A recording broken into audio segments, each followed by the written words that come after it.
He said it so casually I almost missed the insult. You're honestly low class compared to my ex. The restaurant was quiet. Candlelight flickered between us. People laughed softly at nearby tables, and across from me sat the man who once said I was the best thing that ever happened to him. I felt the words land like a slow blade. Low class. For a second, I simply watched him, the smug tilt of his mouth, the way he leaned back like he had just delivered some brilliant observation. Funny thing about betrayal. You don't always feel it explode. Sometimes it just clicks into place. I set my glass down carefully. You're right, I said. He blinked, surprised. Then I added calmly, at least I never cheated like she did. His smile twitched. I stood up, picked up my coat, and walked out. No shouting. No tears. Just the quiet sound of a relationship ending. 3 years earlier, I met him at a friend's birthday party. He was charming in the effortless way some people are. The kind of man who made everyone feel like they were the most interesting person in the room. That night, it was me. We talked for hours. About work, about dreams, about the kind of future we thought we deserved. He told me about his ex. She cheated on me, he said, shaking his head. Destroyed everything. The pain in his voice sounded real. I believed him, and I was careful with him because of patient, loyal, understanding when he had trust issues, when he needed reassurance. We built something slowly. Dinners at home. Weekend trips. Late-night conversations where he'd fall asleep on the couch while I kept talking. He told me I was different from everyone else. Stable, he called it once. I thought it was a compliment. The changes started small. A phone flipped face down on the table. Late nights at work that didn't quite line up with his schedule.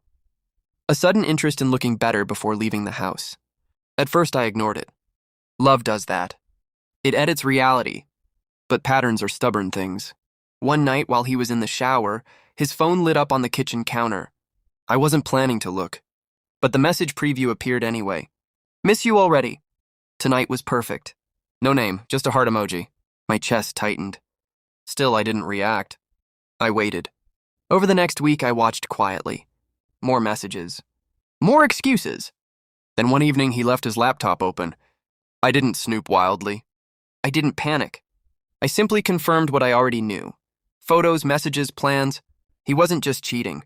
He was repeating the same story he once told me. Except this time, I was the trusting partner at home. And she was the special one. That's when something inside me changed. The heartbreak didn't disappear.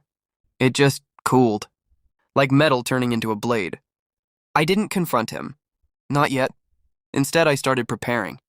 We shared an apartment. The lease was technically in my name. He had moved in later. Our utilities? Also under my account. Streaming services, internet, even the parking permit. Convenient. I spent the next 2 weeks quietly separating things. Changed passwords. Moved important files. Redirected automatic payments. I also spoke with our landlord. Calmly, professionally. Apparently, adding someone to a lease without paperwork creates very flexible situations.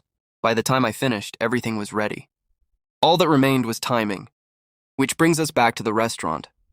You're honestly low class compared to my ex. That was his mistake. He thought the insult would put me in my place. Instead, it gave me the perfect ending. You're right, I told him. At least I never cheated like she did. The silence after that was almost beautiful. Then I walked away. He stayed at the table, confused, probably assuming we'd argue later. We didn't. By the time he came home that night, the first change had already happened. The apartment key didn't work. He called me immediately. Hey, my key's not opening the door. I know, I said. Pause. What do you mean you know? I changed the lock. The anger arrived instantly.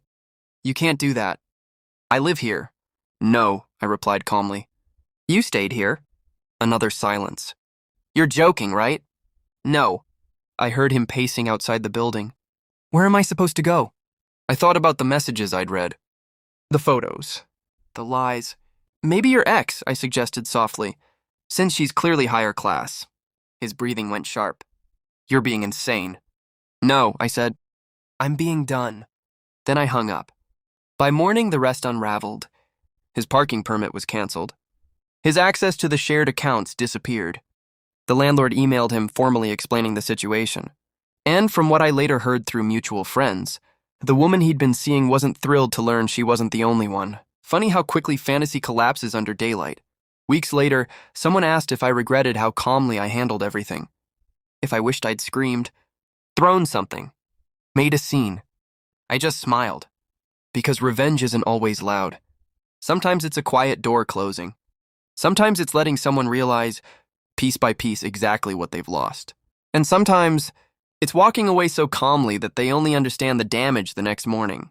By then, of course, it's far too late.